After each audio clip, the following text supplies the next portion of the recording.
पंजाब का कुख्यात इनामी गैंगस्टर जयपाल भुल्लर मरने के बाद भी लगातार सुर्खियों में है। पश्चिम बंगाल के कोलकाता में हुए एक एनकाउंटर में इनामी गैंगस्टर जयपाल भुल्लर और उसके साथी जसप्रीत जस्सी को पुलिस ने ढेर कर दिया।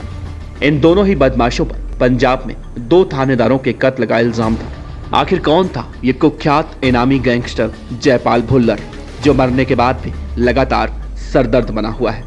हमने आपको एक खबर दिखाई थी कि किस तरह से खिलाड़ी खेल की दुनिया को छोड़कर जराइम की दुनिया में एंट्री मारते हैं, और उसी फहरिस्त में एक नाम था जयपाल भुल्लर। जयपाल भुल्लर भी अपराधी बनने से पहले कभी हैमर थ्रो का नेशनल प्लेयर था, लेकिन खेल जगत के खिलाड़ी से वो कब जराइम की दुनिया का खिलाड़ी बन गया, इसकी भनक उसके पिता को भी नहीं लगी। जयपाल भुल्लर के पिता कोई सामान्य आदमी नहीं थे, बल्कि उसके पिता भूपेंद्र सिंह भुल्लर पुलिस इंस्पेक्टर थे। जयपाल अपने घर में सबसे बड़ा बेटा था और जराइम के रास्ते पर चल निकला, जहां पर उसका अंत हुआ एनकाउंटर से। बेबस पिता अपने बेटे को अपराध की दुनिया में जाने से रोक नहीं पाए। कहा जाता है कि हर बदमाश की तरह उसकी भी मुलाकात एक गैंगस्टर से हुई, जिसके बाद वो लगातार उसके संपर्क में रहा। पिता की निगरानी तो रही, लेकिन उसके इंस्पेक्टर पिता उसे अपराध की दुनिया से वापस खींच नहीं पाए और एक दिन पुलिस की गोलियों का शिकार हुआ। जराइम की दुनिया में कदम रखते ही जयपाल भुल्लर ने साल 2004 में पहली बार एक सिनेमा हॉल के मालिक के 7 साल के बेटे का अपहरण किया। इस दौरान और गैंगस्टरों के साथ अपने रिश्ते पक्के कर लिए। कहा जाता है जब जयपाल भुल्लर ने अपने जीवन में पहला अपराध किया तो उसका पुलिस बाप उसे वापस लाने की कोशिशें बहुत किया, लेकिन वो वापस नहीं आया। इसी दौरान जयपाल राजीव राजा नाम के एक गैंगस्टर से मिला। साल 2006 में उस पर लुधियाना के एक ज्वेलरी व्यापारी के परिवार के 3 लोगों की हत्या का इल्जाम था। बेल पर जेल से बाहर आने के बाद जयपाल की मुलाकात शेरा से हुई। तीनों ने मिलकर गैंग बनाने का फैसला किया और जनवरी 2009 में दोनों ने राजा को जेल से भागने में मदद की। जेल से छूटकर इन बदमाशों ने पंजाब में खूब आतंक मचाया। खूंखार गैंगस्टर जयपाल पर तरन तारण और लुधियाना में 2 मर्डर, डकैती, राजस्थान के किशनगढ़ में 2 करोड़ के तांबे का ट्रक लूटने, लुधियाना के चिराग किडनैपिंग केस, एयरटेल शोरूम में डकैती समेत 43 संगीन मामले दर्ज थे।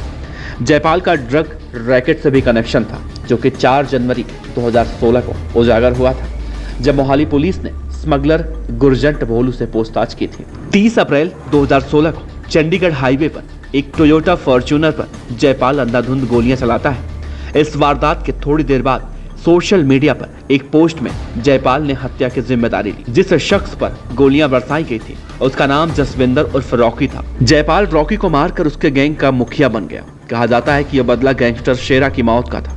दरअसल 2012 में जयपाल के गैंगस्टर दोस्त शेरा खोबन को पुलिस ने बठिंडा में मार गिराया। जब शेरा पुलिस मुठभेड़ में मारा गया तो जयपाल को शक था कि रॉकी ने ही शेरा खोबन के बारे में पुलिस को जानकारी दी थी, इसीलिए उसने बदला लेने के लिए ऐसा किया था।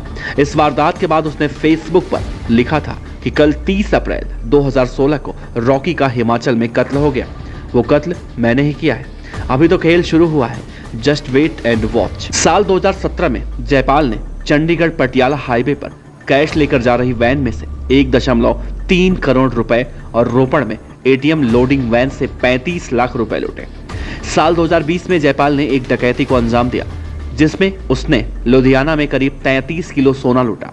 इस खूंखार वारदात के बाद जयपाल की तलाश में पंजाब पुलिस ने ऑपरेशन जैक शुरू किया। पंजाब पुलिस की तलाश बुधवार 9 जून 2021 को खत्म हुई। जयपाल सिंह भुल्लर और उसके साथी जसप्रीत जस्सी को पुलिस ने एक एनकाउंटर में ढेर कर दिया।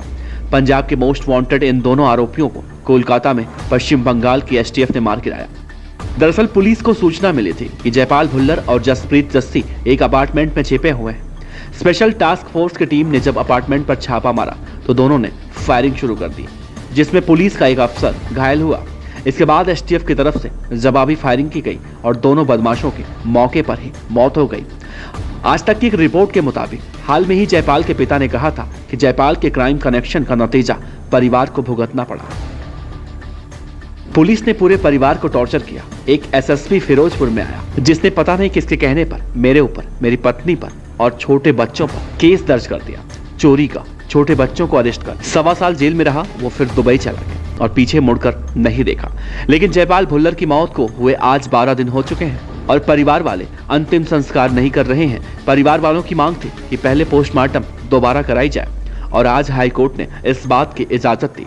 भुल्लर की पोस्टमार्टम रिपोर्ट में क्या कुछ आने वाला है, आप बने रहिए हमारे साथ। हम आपको जयपाल सिंह भुल्लर की पोस्टमार्टम रिपोर्ट के बारे में भी पूरी जानकारी देंगे।